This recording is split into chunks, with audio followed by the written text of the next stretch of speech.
అందరికీ నమస్కారం. తెలుగు కథామాలకు స్వాగతం. హౌస్ సర్జన్ నవల చదువుకుంటున్నాము. రాసిన వారు కొమ్మూరి వేణుగోపాలరావు గారు. అలాగే ఓసారి యాక్సిడెంట్లో ఇరుక్కున్న ఓ లారీ డ్రైవర్ను మోసుకొచ్చారు. అతని శరీరంలో విరగని భాగం ఏదైనా ఉందా అనిపించింది. ఎక్కడికక్కడ రక్తసిక్తమైన అవయవాలన్నీ వంకర టింకరగా విరిగిపోయి అతి భయంకరంగా ఉందతని రూపం. ఆశ్చర్యం ఏమిటంటే అతను స్మారకం కోల్పోకుండా ఉండి మాట్లాడుతున్నాడు. పైగా నాకు దాహమేస్తోంది, మంచినీళ్ళు ఇవ్వండి అని గొడవ పెడుతున్నాడు. అతని కుడి చెయ్యి ఒక చెయ్యిలా లేదు. వేళ్ళు నలువైపులకు అర్థం లేకుండా వంకర్లు తిరిగి అర్థం లేకుండా ఉంది. అతని రూపం చూస్తుంటే ఏ విధంగానైనా ఈ మనిషి బ్రతకడం అసంభవం అనిపిస్తోంది. మాటలు తెలివి చూస్తుంటే చనిపోవటం సంభవం అనిపిస్తోంది. గబగబా షాక్ తగ్గడానికి మార్ఫియా ఇచ్చాము, కొరోమిన్ ఇచ్చాము. ఇహ గాయాలకు డ్రెస్సింగ్ చేద్దాం అనుకుంటున్నాము. ఇంతలో అతని వళ్ళు చల్లగా తగిలింది. చూసేసరికి చనిపోయి ఉన్నాడు. 5 నిమిషాల క్రితం వరకు మాట్లాడిన అతనిలో ఇప్పుడు జీవం లేదు. అట్లా జరిగిపోయేవి సంఘటనలు. నైట్ డ్యూటీ 10 రోజులు అయిపోయాయి. డే డ్యూటీలోకి వచ్చాం. పనిలో ఊపిరి సలపటం లేదు. యాప్సిన్లా ఓపెన్ చేయటం, రేగిన గాయాలకు కుట్లు కుట్టడం, మైనర్ ఆపరేషన్లు, ఇంజెక్షన్లు, దెబ్బలు తగిలిన వారికి ఏటీఎస్ ఇంజెక్షన్లు, పిచ్చి కుక్క కరిచిన వారికి పొట్ట మీద యాంటీ రేబీస్ ఇంజెక్షన్లు, సాయంత్రం పూట ఆర్టీసీ వారికి, ఎన్బీజీఓ క్లినిక్ వారికి ఇంజెక్షన్లు. సీరియస్ కేసులు ఊపిరి సలపకుండా ఉండేది. మెడికల్ రిప్రజెంటేటివ్లు హౌస్ సర్జన్లను చూడ్డానికి వస్తుండేవారు. ఉత్తరోత్తర ఈ రిప్రజెంటేటివ్లను కలుసుకోవడంలో సరదా పోయి ఒక్కోసారి బాధాకరంగా కూడా అనిపిస్తుంది కానీ హౌస్ సర్జన్ పీరియడ్లో మాత్రం వాళ్ళు రావటం, తమ ప్రొడక్ట్స్ని పరిచయం చేస్తూ మాట్లాడటం, శాంపిల్స్ ఇవ్వటం గొప్ప సరదాగా ఉండేది. కొంతమంది హౌస్ సర్జన్లు అయితే తమని వాళ్ళు ఎక్కడ మర్చిపోతారో అని వారి దృష్టి తమ వైపు ఆకర్షించడానికి కూడా ప్రయత్నిస్తుంటారు. ఒక్కోసారి కొద్దిగా అపహాస్యం కూడా ఉండేది. రిప్రజెంటేటివ్తో ఇంటర్వ్యూ జరుగుతున్నప్పుడు చీఫ్ పిలవటం, ఏదో పని పురమాయించటం, కొన్ని సందర్భాలలో కేకలు కూడా వేస్తూ ఉండటం జరుగుతూ ఉండేది. కొంతమంది రిప్రజెంటేటివ్లు వట్టి లిటరేచర్ మాత్రం ఇచ్చి గంటసేపు ఉపన్యాసం ఇచ్చి శాంపిల్స్ ఇవ్వకుండా వెళ్ళిపోయేవారు. ఒకసారి నిర్మోహమాటంగా రాజేశ్వరి ఒక అతన్ని పట్టుకుని దులిపేసింది. మీరు శాంపిల్స్ పట్టుకురాకుండా వట్టి కాగితాలు ఇచ్చి వెళ్ళిపోయేటట్లయితే ఇహ నుంచి మిమ్మల్ని చూడ్డానికి వీలుండదు అంది. అతని ముఖం మాడిపోగా బలవంతంగా నవ్వడానికి ప్రయత్నిస్తూ, మీకేం కావాలో అడగండి డాక్టర్, తెచ్చిస్తాను అన్నాడు. నేను కావలసినవి అడగటము మీరు దయతలుస్తున్నట్లు తెచ్చివ్వడము కాదు. మీ ప్రొడక్ట్స్ని మీరు ఇంట్రడ్యూస్ చేసేటప్పుడు శాంపిల్ ఇవ్వాలి. చూడండి డాక్టర్ గారు, హాస్పిటల్లో ఉన్న హౌస్ సర్జన్లందరికీ శాంపిల్స్ ఇవ్వాలంటే ఎంత కష్టమో ఆలోచించండి. అంత కష్టమైతే కలుసుకోవడం మానేయండి. ఊరికినే ఉపన్యాసాలు ఇచ్చి మా టైం వేస్ట్ చేయడం ఎందుకు అని అతను అక్కడ కూర్చుని ఉండగానే కుర్చీలోంచి లేచిపోయింది. ఒకసారి తలకి దెబ్బ తగిలించుకుని ఓ 16 ఏళ్ల అరవ కుర్రాడు వచ్చాడు. మెట్రిక్ పరీక్షలకని ఈ ఊరు వచ్చాడట. రోడ్డు మీద నడుస్తూ ఉంటే సైకిల్ ఢీకొని క్రింద పడగా నెత్తి చిల్లు పడింది. తల మీద అతనికి కుట్లు వేశాక అతనికి పెన్సిలిన్ ఇంజెక్షన్, ఏటీఎస్ చేసి మరునాడు రమ్మని చెప్పి పంపించేశాను. సరిగ్గా ఓ అరగంట కూడా గడిచి ఉండదు. ఆ కుర్రాడిని అతని స్నేహితులు మోసుకొచ్చారు. మొదట గుర్తుపట్టలేకపోయాను. ముఖమంతా పొంగిపోయి ఇంత లోతైపోయి భయంకరంగా ఉంది. ఒళ్ళంతా కూడా పొంగిపోయింది. దురదలు బాధతో మూలుగుతున్నాడు. రియాక్షన్, ఏటీఎస్ రియాక్షన్ ఇచ్చింది. అప్పటికి ప్రతి ఏటీఎస్ యాంపుల్స్లోనూ 2 చుక్కలు ఎడ్రినలిన్ కలిపి ఇస్తూ ఉంటాము. అలా చేసి ఉండకపోతే ఆ కుర్రాడికి మరింత ప్రమాదం సంభవించి ఉండేది. గబగబా బల్ల మీద పడుకోబెట్టి సిస్టర్ని ఎడ్రినలిన్ తీసుకురమ్మని కేకేశాను. తీసుకురాగానే ఇందాక ఏటీఎస్ చేసిన చోటనే ఒక 1/2 cc ఇంజెక్ట్ చేసేశాను. తర్వాత వెయిన్లోకి ఎవిల్ ఇంజెక్షన్ చేసేశాను. రాజేశ్వరి ప్రక్కన నిలబడి చూస్తోంది. లోపల నుండి సీఎంఓ పరిగెత్తుకు వచ్చాడు. ఏమిటంటూ. జరిగింది చెప్పాను. మధ్య మధ్య పల్సు చూస్తూ అవసరమొస్తే కార్డిసోన్ కూడా ఇద్దామా అని ఆలోచిస్తున్నాను. నా గుండె వడివడిగా కొట్టుకుంటోంది. ఎక్కడో పరాయి దేశం నుంచి పరీక్ష రాయడానికి వచ్చిన కుర్రాడు. అతనికి ఏమైనా జరిగితే ఆ ఉసురు నాకు తగులుతుంది. ఉన్నట్లుండి అతను వాంతి చేసుకున్నాడు. అతని కళ్ళ వెంబడి నీళ్లు కారుతున్నాయి. నాకు గాభరా ఎక్కువైంది. అతనితో వచ్చిన కుర్రాళ్ళు మరింత బెంబేలు పడిపోతున్నారు. నన్ను యువతలకి పిలిచి, సార్ మద్రాసు వైరిమ్మంటారా అని అడిగాడు. అందులో ఓ అబ్బాయి దీనంగా. నాకు దుఃఖం వచ్చింది. నిగ్రహించుకుని పర్వాలేదని అతనికి ధైర్యం చెప్పి బల్ల దగ్గరకు వచ్చాను. కొంతసేపటికి అతను బాగా కోలుకున్నాడు. వంటి మీద పొంగు ఆశ్చర్యం కలిగించేటట్లు చాలా వరకు తగ్గిపోయింది. ఇందాకటి నుంచి మాటా పలుకు లేకుండా పడుకున్న అతను, నేను మా ఊరు వెళ్ళిపోతాను అంటూ ఏడవసాగాడు. మీకు పరీక్షలు ఎప్పటి నుంచి? ఎల్లుండి నుంచి అని కూడా ఉన్నవారిలో ఎవరో జవాబు చెప్పారు. నేను అతని భుజం మీద చేయి వేసి, భయం లేదని, రాత్రికి హాయిగా చదువుకోవడానికి వీలవుతుందని, పరీక్షలకు నిశ్చింతగా హాజరు కావచ్చునని నచ్చజెప్పి పంపించేసరికి గగనమైపోయింది. ఎలాగో ఒప్పించి ధైర్యం చెప్పి పంపించాను. వారం రోజుల తర్వాత ఆ కుర్రాడు వచ్చాడు చిరునవ్వు ముఖంతో. పరీక్షలు బాగా రాశావా అని అడిగాను. ఫస్ట్గా రాశాను సార్. మీరు ఆ రోజు ధైర్యం చెప్పకపోతే ఊరు వెళ్ళిపోయి ఉండేవాణ్ణి అన్నాడు తల వంచుకుని సిగ్గుపడుతున్నట్లుగా. నా గుండెల మీద బరువు తీరిపోయినట్లయింది. కుట్లు తీయించుకుందామని వచ్చానండి. రేపు సాయంత్రం వెళ్ళిపోతాను అన్నాడు మళ్ళీ. సరే అని అతన్ని లోపలికి తీసుకువెళ్ళి కుట్లు తీసేసి, ఈ అనుభవాన్ని జీవితాంతం గుర్తుపెట్టుకుని ఇంకెప్పుడు ఏ ఇంజెక్షన్ తీసుకోవాల్సి వచ్చినా మీ వంటితత్వాన్ని గురించి డాక్టర్కి తెలియజేయండి అని సలహా ఇచ్చాను.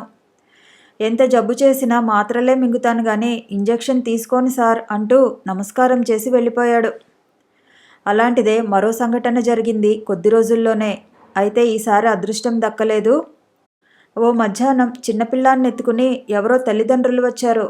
నేను అప్పటికే మరో కేసు చూడటంలో నిమగ్నున్నై ఉండటం వల్ల ఆ కేసు రాజేశ్వరి చూసి ఏదో ఇంజెక్షన్ చేసి పంపించేసింది. ఒక గంట గడిచాక ఆ తల్లిదండ్రులు పిల్లాన్ని ఎత్తుకుని లోపలకు గాభరాగా పరిగెత్తుకు రావడం చూశాను.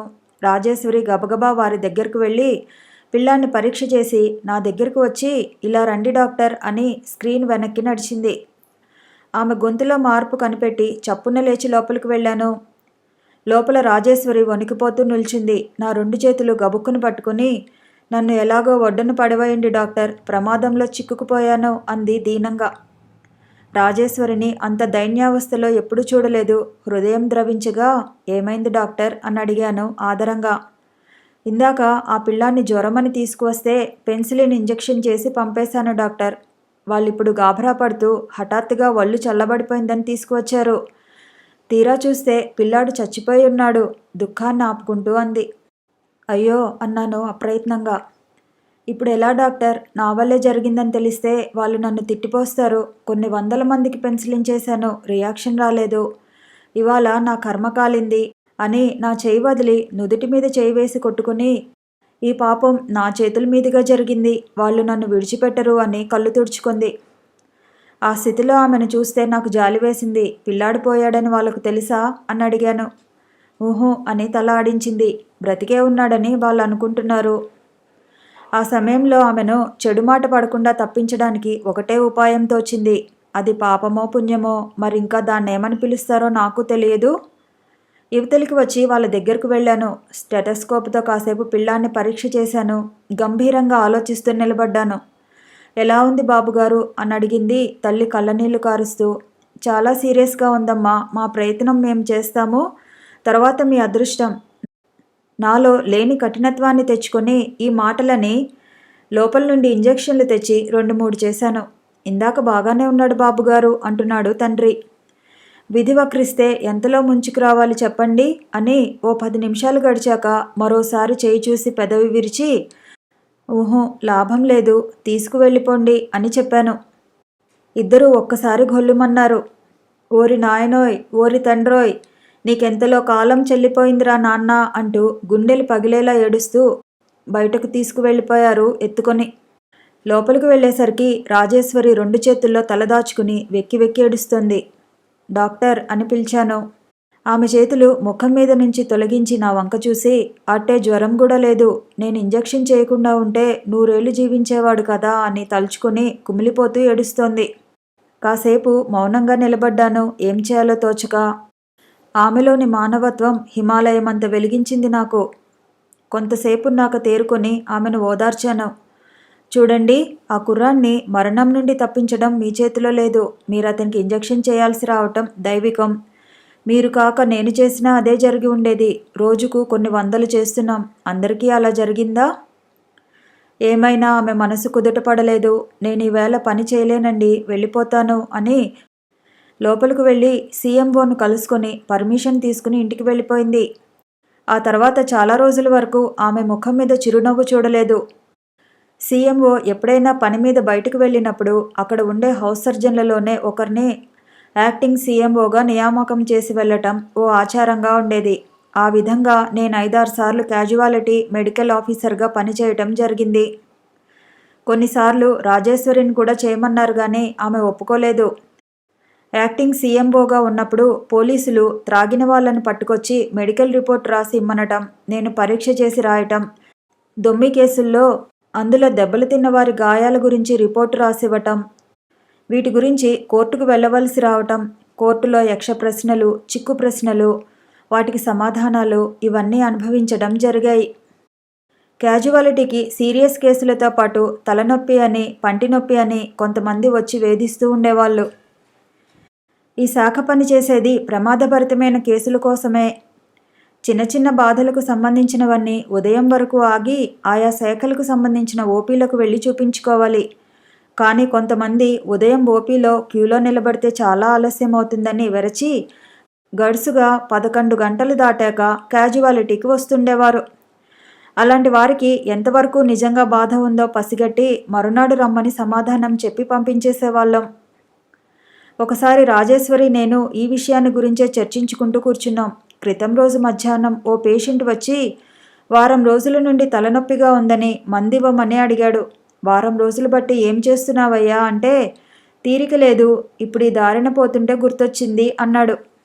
ఈ విషయం రాజేశ్వరికి చెబుతుంటే ఆమె కుతూహలంగా ఆలకిస్తోంది. ఇంతలో ఓ వ్యక్తి మా దగ్గరకు నడుచుకుంటూ వచ్చాడు. మనిషి బలంగా, ఎత్తుగా, ఠీవీగా ఉన్నాడు. పంచా చొక్కా వేసుకున్నాడు. నడుస్తుంటే నాకు గుండెల్లో నొప్పి వచ్చింది. హాస్పిటల్ ఇక్కడే ఉంది కదా అని చూపించుకుందామని వచ్చాను అన్నాడు మా వంక చూస్తూ. రాజేశ్వరి నా వంక భావయుక్తంగా చూసింది. నువ్విప్పుడు వర్ణిస్తున్న పేషెంట్ లాంటి వాడే సుమా ఇతను అన్న అర్థం ఉందా చూపులో. నేను లోపల నవ్వుకుని లేచి నిలబడి ఆ బల్ల దగ్గరకు పదండి, పరీక్ష చేస్తాను అని ముందుకు అడుగు వేసి ఉంటాను. ఆ వ్యక్తి కూడా ఒక అడుగు వేసి ఉంటాడు. హఠాత్తుగా అమ్మో అని ఒక అరుపు అరిచి గుండె చేత్తో పట్టుకుని క్రిందికి వరిగిపోయాడు. నేను ఒక్క ఉదుటును ముందుకు పరిగెత్తి అతన్ని పట్టుకుందామని ప్రయత్నించాను. కానీ అప్పటికే పడిపోయాడు. గబగబా వార్డు బాయ్ని కేకేశాను. అతను వచ్చి పరిస్థితి చూసి ఇంకో 2 పిలుచుకొచ్చాడు. అంతా కలిసి సాయం పట్టి అతన్ని బల్ల మీదకి చేర్చారు. ఏమిటేమిటంటూ లోపల నుండి సీఎంఓ పరిగెత్తుకు వచ్చాడు. ఆయన యాక్టింగ్ సీఎంఓ. రోజూ ఉండే డాక్టరు వారం రోజులు సెలవు పెట్టిపోతే ఆయన స్థానంలో పబ్లిక్ హెల్త్ డిపార్ట్మెంట్లో పనిచేస్తున్న ఒకరిని తీసుకువచ్చి తాత్కాలికంగా నియమించారు. ఆయన ఏ చిన్న సమస్య ఎదుర్కోవాల్సి వచ్చినా పెద్ద ఇబ్బందులు పడిపోయినట్లు ముఖం పెట్టి శానిటరీ డిపార్ట్మెంట్లో చేరి 5 ఏళ్ళయిందేమో, మెడిసిన్ పూర్తిగా మర్చిపోయాను, నన్ను తీసుకువచ్చి ఇందులో పడేశారు అని గొణుక్కుంటూ ఉండేవాడు. ఇప్పుడు పరిస్థితి చూసి గాబరా పడిపోయాడు. ఏమిటి, హార్ట్ అటాకా? వస్తూనే పడిపోయాడా? నా డ్యూటీలోనే ఇలాంటి గడ్డు సమస్యలు వచ్చి పడుతుంటాయేం కర్మ అని నా వంక తిరిగి, ఏం చేద్దామంటారు డాక్టర్, మీరు చెప్పండి అన్నాడు. పేషెంట్ వంక చూశాను. స్మృతిలో లేడు. నాడి అతి పల్చగా కొట్టుకుంటోంది. గుండె చప్పుడు స్టెథోస్కోప్కి అందటం లేదు. సరిగ్గా ఏ క్షణంలోనైనా ఆగిపోయేటట్లుగా ఉంది. ఓపెన్ మెథడ్లో కార్డియాక్ మసాజ్ చేద్దాం అన్నాను. ఓపెన్ మెథడే ప్రమాదమేమో. ఇప్పుడు మాత్రం ముంచుకు రావడం లేదా సార్? మీనమేషాలు లెక్క పెడుతూ కూర్చుంటే టైం లేదు. చేయదలుచుకుంటే వెంటనే చేసేయడం, లేకపోతే ఇంజెక్షన్లతో సంతృప్తి పడి ఊరుకోవటం. మీరు ఇదివరకు చేశారా? చేయలేదు, చూశాను. ఆయన ఒక్క క్షణం ఆలోచించి ఆల్ రైట్ చేసేయండి అన్నాడు. సిస్టర్ని స్కాల్పల్ వగైరాలు తీసుకురమ్మని పంపించాను. నా చేయి పట్టుకుని ఎవరో లాగినట్లయింది. తల ప్రక్కకి తిప్పి చూసేసరికి రాజేశ్వరి వద్దు అన్నట్లు సౌంజ్ఞ చేస్తోంది. పర్వాలేదని ఆమెకు చూపులతోనే ధైర్యం చెప్పి సిస్టర్ తెచ్చిన స్కాల్పల్ అందుకుంటూ భగవంతుణ్ణి ధ్యానించాను. అంతే, అంతా క్షణాల మీద జరిగింది. సర్రుమని ఇన్సిషన్ దూసుకుపోయి గుండె మీద చర్మాన్ని విడదీసింది. రక్తం తెగిపోయిన చిన్న చిన్న రక్తనాళాలు, కారే రక్తాన్ని లెక్క చేయలేదు. ఇంకో ఇన్సిషన్తో లోపలికి వెళ్ళిపోయింది. గుండె కదిలించినట్లు టిష్యూని, చర్మాన్ని వేళ్లతో బలంగా ప్రక్కకు విడదీశాను. ఆగిపోతున్నట్లు దీనంగా భయంగా కొట్టుకుంటూ ఇంకా సజీవమైన గుండె సృష్టి రహస్యాన్ని చూసినట్లయింది. లోపలకు వ్రేళ్లు జొనిపి కృత్రిమ కదలికను కలిగించడానికి కృషి చేస్తున్నాను. ఈ లోపల రాజేశ్వరి నా ఆజ్ఞలను పరిపాలిస్తున్నట్లుగా నేను చెప్పినట్లు గబగబా ఇంజెక్షన్లు ఇస్తోంది. మెత్తని గుండెను, సజీవమైన మనిషి గుండెను నా వ్రేళ్లు క్రమపద్ధతిలో కదిలిస్తున్నాయి. పేషెంట్కు ఆక్సిజన్ పెడుతోంది. సెదనస్ వెయిన్ గుండా గ్లూకోజ్ సెలైన్ పెడుతోంది. గుండెకు కోల్పోయిన శక్తి తిరిగి వస్తున్నట్లు స్వయం సంచలనం అధికం కాసాగింది. ఊపిరి వస్తున్నది రోగికి. శరీరం వేడెక్కుతున్నది. చివరికి మా కృషి ఫలించింది. గుండె మామూలుగా కొట్టుకోసాగింది. కనురెప్పలు కదలసాగాయి. రోగి బ్రతికాడు. గుండె మీది చర్మం కుట్టేసి బ్యాండేజ్ వేసేశారు. సీఎంఓ నన్ను కావలించుకున్నంత పనిచేసి, మార్వలెస్, ఈ భూమి మీద ఏ దిక్కుకు పోయినా మీకు తిరుగులేదు, నా మాట నమ్మండి అని అభినందించేశాడు. రాజేశ్వరి విప్పారిన ముఖంతో మనఃపూర్వకంగా అభినందించింది. రోగికి ఇంకా పూర్తిగా తెలివి రాలేదు. తగిన కట్టుదిట్టాలు చేసి స్ట్రెచ్చర్ మీద అతన్ని వార్డుకి పంపేశాము. చేతులు వాష్ చేసుకుంటూ అన్నాను రాజేశ్వరితో. ఈరోజు మరో గుణపాఠం నేర్చుకున్నాను డాక్టర్. ఒక రోగి తన బాధను వ్యక్తపరిచినప్పుడు ఏదో చాదస్తంగా చెబుతున్నాడులే అని తేలిగ్గా తీసుకోవడానికి వీల్లేదు. ఆ తప్పటడుగే మహాప్రమాదానికి దారితీయవచ్చు. ఆమె అంగీకరిస్తున్నట్లు తల ఊపింది. ఈ వార్త బయటకు ప్రాకగానే హాస్పిటల్లో మరోసారి పెద్ద సంచలనం రేగింది. హలో గ్రేట్ సర్జన్, మళ్ళీ ఏదో ఘనకార్యం చేశావుటగా అంటూ మృదుల వచ్చింది. ఆ సాయంత్రం 2 గంటల సేపు నా దగ్గరే కూర్చుండిపోయింది. నా డ్యూటీ టైం అయిపోయే వరకు కదలలేదు. చివరకు నాతోనే బయటకు వచ్చింది. నేనెంత శాంతమూర్తిని అనుకున్నా, శాంతంగా ప్రవర్తించాలని ప్రయత్నించినా మానవ సహజమైన బలహీనత్వం ఒక్కోసారి ఆక్రమించి జయిస్తూ ఉండేది. ఒక ఉదయం టేబుల్ ముందు కూర్చుని ఉన్నాను. ఒక స్త్రీ ఆసరాతో ఒక వ్యక్తి కుంటుకుంటూ నడిచి వచ్చాడు లోపలకు. బహుశా ఆ స్త్రీ అతని భార్య అయి ఉండాలి. సైకిల్ మీద పోతుంటే యాక్సిడెంట్ అయింది. కాలు విరిగినట్లుగా ఉంది చూడండి అన్నాడు దుడుకుగా. చదువుకున్నవాడిలాగానే ఉన్నాడు కానీ అతని ప్రవర్తనలో సభ్యత ఎక్కడా కనిపించలేదు. నేను రిస్ట్ వాచ్ చూసుకుని, ఇప్పుడు 9 అయింది. మీ కాలు మీద బయటకు దెబ్బేమీ కనబడటం లేదు. మీరు ఆర్థోపెడిక్ వార్డుకు వెళ్ళి చూపించుకోవాలి అన్నాను. అతను విసుగ్గా చూస్తూ, ఇంత బాధతో వస్తే అక్కడకు ఇక్కడకు వెళ్ళమంటారేమిటండి? మీరు డాక్టర్లు కాదా? పరీక్ష చేయండి అన్నాడు. నేను ఓర్పుగానే, చూడండి, హాస్పిటల్కు కొన్ని నిబంధనలున్నాయి. ఈ టైంలో వచ్చేవారు ఆ బాధలకు సంబంధించిన డిపార్ట్మెంటులకు వెళ్ళి చూపించుకోవాలి అని చెప్పాను. ఆహా, అలాగా, ఆ రూల్స్ అన్నీ మాకు తెలియవులేండి. అయినా నేనిప్పుడు నడిచి వెళ్లే స్థితిలో లేను. ఎలా పంపిస్తారో మీరే పంపించండి నన్ను అన్నాడు మొండిగా. అతని మొండితనం చూస్తుంటే కోపం వచ్చింది నాకు. అంత కదల్లేని స్థితిలో ఉన్నవారు ఇక్కడి దాకా ఎలా నడుస్తూ వచ్చారు అని అడిగాను. అవన్నీ మీకు అనవసరం. హాస్పిటల్ లోపలికి ప్రవేశించాక రోగి తాలూకు బాధ్యత మీరే వహించాలి. మీకందరికీ జీతాలు ఇస్తున్నది ఎందుకు? భార్య, అబ్బా ఊరుకోండి, ఘర్షణ ఎందుకు అని వారించడానికి ప్రయత్నిస్తున్నా దూకుడుగా అన్నాడు. మాకు జీతాలు ఇస్తున్నది మీ అందరినీ మోసుకెళ్లడానికి కాదు, ఇహ వెళ్ళండి అన్నాను కుర్చీలోంచి లేచి నిలబడి గట్టిగా అరుస్తూ. ఏమిటలా మీదకు వస్తున్నారు? కొడతారా? ఆ మనిషి అంటే పరమ అసహ్యమేసింది. నా సంస్కారాన్ని, ఆత్మవిశ్వాసాన్ని చంపేస్తున్నాడతను. ఛా, నిన్ను కొడతానా అన్నాను అప్రయత్నంగా. అతను ఉలిక్కిపడినట్లు చూశాడు. బెల్ కొట్టి వార్డు బాయ్ని పిలిచాను. అతను రాగానే వీరిని జాగ్రత్తగా బయటకు పంపేయి అన్నాను. ఆ వ్యక్తి మాటలు తడబడుతుండగా అస్పష్టంగా ఏదో అంటున్నాడు.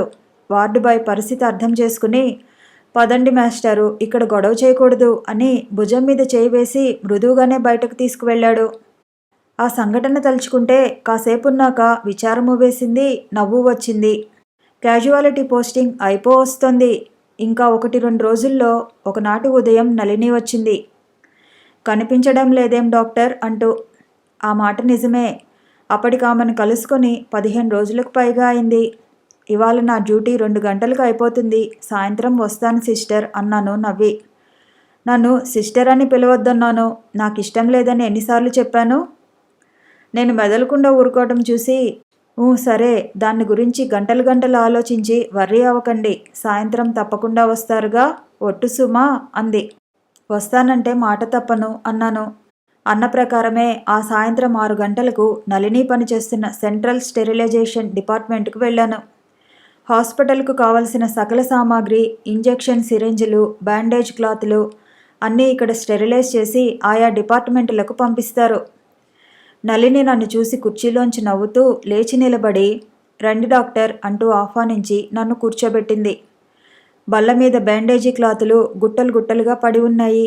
నేను వెళ్ళేసరికి ఆమె కత్తిరిస్తూ కూర్చుందన్నమాట. ఒకరే ఉన్నారే, మీ స్టాఫ్ లేదా? లేదు, 2 రోజులు సెలవు పెట్టింది. ఆమె స్థానంలో మరెవరిని నియోగించగా పనంతా నన్ను ఒక్కదాన్నే చూసుకోమన్నారు. మీకు పరీక్షలెప్పుడు అని అడిగాను. దగ్గరకు వస్తున్నాయి, మరో 10 రోజులు. బాగా చదువుతున్నారా? ఏం చదువులేండి, నా మొహం. యువతల పనే చూసుకోవాలా, మధ్య మధ్య వాళ్ళు వేసే క్లాసులు అటెండ్ అవ్వాలా, రాత్రిళ్ళు పుస్తకం తీసేసరికి నిద్ర వస్తుందాయే, ఇహ ఎప్పుడు చదివేది అని నవ్వింది. పాస్ కాకపోతే మీ పని చెబుతాను అన్నాను. ఏం చేస్తారేం? అవును, ఏం చేస్తారు చెప్పండి, వినాలని చాలా ఇంట్రెస్ట్గా ఉంది అంది ముఖంలో కుతూహలం కనబరుస్తూ. అమ్మా ఆశ, ఇప్పుడు చెబుతానేమిటి? చెప్పకపోతే దాచుకోండి పోని. నాకేమన్నా భయం అనుకున్నారా? అసలు నేను తప్పితే కదా, తప్పటం ఈ జీవితానికి అలవాటు లేదు. నేనేం వద్దన్నానా? పోనీ పాస్ అవ్వండి, అప్పుడు శిక్ష కాదు, ప్రెజెంట్. ఓహో, ప్రెజెంటా అని కళ్ళెగరవేసింది. ఏమిటది? మిమ్మల్ని అడగకూడదులేండి, చెప్పరుగా. నళిని గోడ దగ్గరకు వెళ్ళి బీరువా తెరిచి అందులోంచి ఎర్రటి యాపిల్ పండు ఒకటి తీసుకువచ్చింది. వాష్ బేసిన్ దగ్గర దాన్ని శుభ్రంగా కడిగింది. తర్వాత చాకుతో దాన్ని 2 ముక్కలు కోసి ఒకటి నాకు అందిస్తూ తీసుకోండి అంది. ఆమె దగ్గర ఒక మంచి గుణం చూశాను. ఎప్పుడు కలుసుకున్నా చాక్లెటో, పిప్పర్మెంటో, స్వీటో, పండో ఏదో ఒకటి ఇస్తూ ఉంటుంది. వట్టి చేతులతో ఎప్పుడూ ఉండేది కాదు. యాపిల్ ముక్క మెరిసే తన పళ్ళ మధ్య ఉంచుకుని కొరుకుతూ ఏదో అనుమానం తోచినట్లు గబగబా గుమ్మం దాకా వెళ్ళి తొంగి చూసి తొట్రుపాటు పడుతూ తిరిగి వచ్చి చప్పున నా చేయి పుచ్చుకుని లాగుతూ, రండి, మ్యాట్రన్ వస్తోంది, మిమ్మల్ని దాచేస్తాను అంది ఆదుర్దాగా. దాచేయడమేమిటి? నాన్సెన్స్, వస్తే రానివ్వండి. అలా కాదు, వాదులాడకుండా చప్పున రండి, మీకు పుణ్యం ఉంటుంది అని నేను తిరిగి మాట్లాడడానికి సందు లేకుండా చేయి పట్టుకుని లాక్కుపోయి ఓ ప్రక్కకి తీసుకువెళ్ళి తలుపు తెరిచి ఓ గదిలోకి త్రోసి మళ్ళీ బయట గొళ్ళెం పెట్టింది. జరిగింది నాకేం అర్థం కాలేదు. నళిని మీద వెర్రి కోపం వచ్చింది. గదిలో చీకటిగా ఉంది. బహుశా స్టోర్ రూమ్ అనుకుంటాను. చెడ్డ ఉక్కగా ఉంది. స్విచ్ ఎక్కడ ఉందో తడిమి లైట్ వేద్దామనుకున్నాను. ఒక క్షణం ఆలోచించి ఆ ప్రయత్నం విరమించి గట్టిగా తలుపు తడదామనుకున్నాను. ఇంతలో బయట ఎవరివో మాటలు వినిపించి ఆ ప్రయత్నము విరమించి మెదలకుండా నిలబడ్డాను. స్టాఫ్ లేదా? నువ్వు ఒక్కదానివి పనంతా చూసుకుంటున్నావా? వెరీ నైస్ అంటూ మ్యాట్రన్ గొంతు వినబడుతోంది. నళిని సన్నని స్వరంతో ఏదో అందిగాని సరిగ్గా వినబడలేదు. స్టెరిలైజేషన్ జరుగుతోందా? జాగ్రత్తగా ఉండాలి సుమా, హాస్పిటల్కి చెడ్డ పేరు రాకూడదు.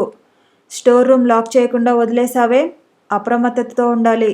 చాలా సామాగ్రి పోతోంది హాస్పిటల్ నుండి. అలాగేనండి, నళిని వినయంగా సమాధానమిచ్చింది. తర్వాత వాళ్ళు వెళ్ళిపోతున్న సవ్వడి వినిపించింది. నా గుండె గబగబా కొట్టుకుంటోంది. మేట్రన్ తదితరులు వెళ్ళిపోయారని దృఢపరుచుకున్నాక ఓ నిట్టూర్పు విడిచాను. ఎంత గండం తప్పింది. నా అదృష్టం బాగుండి వాళ్ళు ఈ గది తలుపులు తెరవలేదు గాని లేకపోతే ఎంత రసాభాస అయ్యేది. నా పని ఎంత నగుబాటు కావలసి వచ్చేది. హాస్పిటల్ అంతా ఎంత చిలవలు పలవలుగా చెప్పుకునేవారు. నళిని తలుపు తీసింది. దీపం వెలుగు గదిలో పడింది. నా చేయి పట్టుకుని యువతలకు లాగి ఆమె అంది, ఇప్పుడు మీరు తల వాచేటట్లు చీవాట్లు పెడతారని తెలుసు. చేసిన తప్పిదానికి చెంపలు వేసుకుంటున్నాను, క్షమించండి అంటూ నా చేయి వదిలిపెట్టి 2 చెంపలు గట్టిగా వాయించుకుంది. ఎంతో ఉద్రిక్తతతో ఆమెను కడిగి పారేయాలనుకుంటున్న నా నోటికి తాళం వేసినట్లయింది. చాలా గొప్పదానివేలే, ఇంకెప్పుడు నీ దగ్గరికి రాను అన్నాను ఉక్రోషంగా. అలా కాదు, నేనలా మిమ్మల్ని గదిలో ఎందుకు బంధించానో చెబుతాను వినండి. మనమిద్దరం మాట్లాడుకుంటుంటే 2-3 సార్లు చూసిందట. ఒకసారి క్వార్టర్స్లో అందరెదుట అతి హీనంగా మాట్లాడింది. మళ్ళీ మనమిద్దరం ఒంటరిగా ఉండటం చూస్తే ఏం ప్రమాదం ముంచుకొస్తుందో అని భయపడ్డాను. నిజంగా ఆమె ముఖంలో అంతటి భయమూ కనిపించింది. లోపల ఏమూలో ఆమె పట్ల జాలి, ఆప్యాయత ఆవిర్భవించాయి. అంత భయపడేదానివి ఇలా ప్రమాదాలు కొని తెచ్చుకోవటం ఎందుకు అన్నాను. ఆమె ముఖంలో భీతిపోయి గంభీరంగా మారిపోయింది. దానికి సమాధానం మీరు ఊహించలేరు. మీకు అర్థమయ్యేటట్లుగా చెప్పటం నాకు చేత కాదు. ఒక్కటి మాత్రం అనగలను, సిగ్గులేక ఏం తెలిసిందా అంది. తల తిరిగినట్లయింది. ఆ రాత్రి ఆమె దగ్గర నుండి బరువైన హృదయంతో తిరిగి వచ్చాను. ప్రభాకరం గదిలో లేడు. ఉదయం 6 గంటలకే లేచి ఎక్కడికో వెళ్ళిపోయాడు. అలా చేయటం అతనికి అలవాటే. కానీ రాత్రి 9 గంటలలోపు సాధారణంగా వచ్చేస్తాడు. ఆ రోజు 11 దాటుతున్నా ఇంకా రాలేదు. అప్పటి వరకు ఆలోచిస్తూ అస్థిమితంగా ప్రక్క మీద అటు ఇటు దొర్లుతున్న నేను తలుపు గడియ వేసి పడుకున్నాను. ఎంతసేపు గడిచిందో తెలియదు. బహుశా 1 గంట దాటి ఉంటుంది. తలుపు తడుతున్న చప్పుడైతే మెలకువ వచ్చింది. లేచి తలుపు తెరిచేసరికి ఎదురుగా ప్రభాకరం ఉన్నాడు. ముఖమంతా పీకిపోయి అలసిపోయినట్లు నీరసంగా ఉన్నాడు. లోపలికి వచ్చి కూజాలో మంచినీళ్లు గాజు గ్లాసుతో వంపుకొని త్రాగి బట్టలైనా మార్చుకోకుండా మంచం మీదకు వచ్చి కూర్చున్నాడు. అలా ఉన్నావేం అని అడిగాను. తల ఎత్తి నా వంక జీవం లేనట్లు చూశాడు. చాలా ప్రమాదం జరిగిపోయింది మధు అన్నాడు. ఒక గదిలో చాలా కాలంగా ఉంటున్నా ఒకరంటే ఒకరికి గౌరవాభిమానాలున్నా స్వవిషయాలు ఎప్పుడూ ముచ్చటించుకోము. అలాంటిది ఆ రోజు అతను లోపల ఇముడ్చుకోలేక బయటకు వెళ్ళగక్కేశాడు. సునంద అనే సిస్టర్కు ఈరోజు ఆఫ్టా. అతను ఆమె ముందుగా ఏర్పాటు చేసుకున్న ప్రకారం 6 గంటలకే బస్టాండ్కు వెళ్ళిపోయి బస్ ఎక్కి ఇక్కడికి 20 మైళ్ళు దూరంలో ఉన్న నందగిరి అనే ఊరికి వెళ్ళి అక్కడ టీబీ తీసుకున్నారు. ఇలా చేయడం వారికి కొత్త కాదు. ఈ విధంగా చాలాసార్లు జరిగిందిట. మధ్యాహ్నం అక్కడే భోంచేశారు. తర్వాత ఉన్నట్లుండి సునంద, అయ్యయ్యో నా నెక్లెస్ కనబడటం లేదు అందట. నెక్లెస్ ఏమిటి అన్నాడుట ప్రభాకరం. నా రూమ్మేట్ సావిత్రిది పట్టుకొచ్చాను. స్నానం చేసినప్పుడు బాత్రూంలో తీసి వంకెను తగిలించాను. అప్పుడు గుర్తు రాలేదు. ఇప్పుడు చూస్తే లేదు అని వాపోయింది. ప్రభాకరం కూడా బాత్రూమ్ అంతా వెతికాడట. నెక్లెస్ కనిపించలేదుట. చివరికి కోపం వచ్చి అసలు ఇంకోరి నెక్లెస్ ఎందుకు తీసుకొచ్చావు బుద్ధి లేకుండా అని కసురుకున్నాడుట. బుద్ధి గడ్డి తిని తీసుకొచ్చాను. ఇప్పుడు ఈ సంగతి తెలిసిందంటే సావిత్రి నా ప్రాణం తీసేస్తుంది. 600 రూపాయల వస్తువు. మా ఆస్తి అంతా అమ్మినా అంత రావు. ఇప్పుడు నేనేం చేయను? నేనింక అక్కడికి రాను. ఊరేసుకుని చచ్చిపోతాను అంటూ సునంద ఏడుపు మొదలుపెట్టిందట. ప్రభాకరానికి కూడా మతిపోయినంత పనయ్యి టీబీ అంతా పిచ్చిగా వెతికి చివరకు తాపీగా ఆలోచించగా వాచ్మెన్ ఆ తర్వాత బెడ్రూంలోకి నీళ్లు పెట్టడానికి వెళ్ళి తచ్చాడినట్లు గుర్తు వచ్చిందిట. వెంటనే వాచ్మెన్ను పిలిపించాడు. నిలదీసి అడిగాడు. నాకేం తెలీదు మొర్రో అని అతను లబోదిబోం అన్నాడుట. ఎంత అడిగినా బెదిరించినా అదే సమాధానం ఇచ్చాడుట. ఇహ ప్రభాకరం ప్రాణం విసిగి గత్యంతరం లేక పోలీస్ రిపోర్ట్ ఇచ్చాడు. పోలీసులు వచ్చారు. అసలు మీరిద్దరూ ఎవరు అని ఖచ్చితంగా ప్రశ్నించాడట సబ్ ఇన్స్పెక్టరు. ప్రభాకరం గుటకలు మృంగి బుకాయించడానికి ప్రయత్నించి కూడా శక్తి చాలక నేను డాక్టర్ని, ఈమె మా హాస్పిటల్లో నర్సు అని నిజం చెప్పివేశాడట. కథ కొనసాగుతుంది. మళ్ళీ కలుసుకుందాము. ఈ వీడియో నచ్చితే లైక్ చేయండి, షేర్ చేయండి, కామెంట్ చేయండి, ఛానల్ని సబ్స్క్రైబ్ చేయండి.